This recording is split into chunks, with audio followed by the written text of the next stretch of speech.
If you look closely at any building in New York City, you're not just seeing a building. You're reading a story. It's a wild tale of innovation, of conflict, and of soaring ambition, all written in steel and stone. So today, let's decode that story and figure out exactly why New York looks the way it does. Have you ever just stopped and really looked at the Manhattan skyline?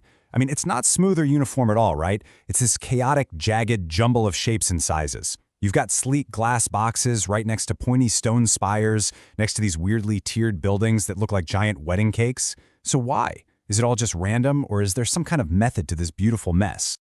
Well, it turns out it's not an accident. There's a reason for every single jagged edge. The city's shape is really the result of this constant battle, this push and pull between three huge forces: mind-blowing technology, city-shaping laws, and sometimes just outright public rebellion.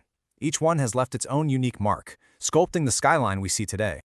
Okay, so to really get how the city grew up, we've got to go back to a time before skyscrapers were even a dream.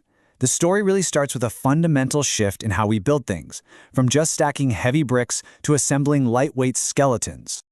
So, way back in the beginning, when it was still New Amsterdam, the city was just a collection of these modest Dutch colonial homes. Picture simple, practical buildings with those steep gabled roofs and brick fronts. They were built to a human scale because, well, what other choice was there?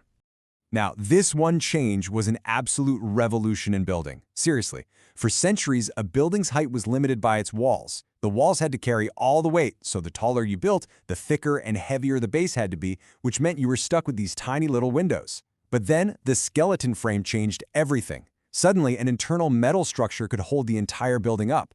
The outer walls, they became just a thin skin, basically a weather screen to keep the rain out. And that allowed for huge windows and, for the very first time, buildings that could actually scrape the sky. Of course, this new skeleton needed a new kind of skin, and the perfect answer was cast iron. And this was a total game changer. You could create these beautiful ornate facades from molds in a factory, almost like you're baking a cake, but with iron. It was so much cheaper and faster than carving stone. And because iron is so strong, architects could design buildings with these incredibly large window frames. And you can see the impact of this technology perfectly preserved in one neighborhood.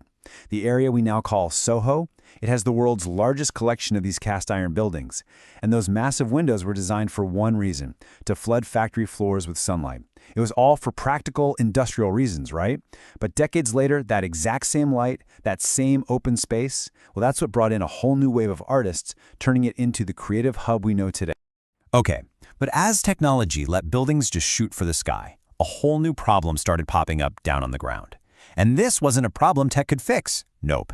This one needed a law. And man, this law would forever change the shape of every skyscraper in the city. So think about it. You've got these new skeleton frames. Architects can build higher and higher. They can cover every single square inch of their property. But if every building on a block does that, what happens to the street down below? Well, they became these dark, sunless canyons. Literally. The sheer walls of these new skyscrapers just choked off all the light and air from getting to the ground. People were genuinely afraid their city was turning into this unhealthy, gloomy maze. It was a real crisis. So the city's response was the 1916 zoning resolution. And get this, it was the very first citywide zoning code in the entire country. The idea was simple but totally radical. Instead of telling builders a maximum height, it told them what shape their building had to be. The whole goal was to sculpt the tops of buildings to let the sun back in. And the way they did this was with a simple but brilliant idea called the setback. Here's how it worked. Basically, you could build straight up from the sidewalk for a certain number of floors. But after that, you had to step the building back from the street. And if you wanted to go really, really high with a tower, that tower could only take up a quarter of your lot. It was pretty much the official recipe for building a New York skyscraper. And what a recipe it was. You know, this law didn't crush creativity at all. It inspired a whole new style. That tiered wedding cake shape of the Art Deco era, that's a direct result of architects just working brilliantly within these rules. I mean, the most iconic buildings on Earth, the Chrysler Building, the Empire State Building, they look the way they do because of this one single law. But of course, styles change. After World War II, the romance of Art Deco started to fade, making way for the sleek, efficient look of modernism. And with it came a brand new zoning law, a totally different look, and, well, a pretty powerful rebellion. So in 1961, the city completely rewrote the rulebook.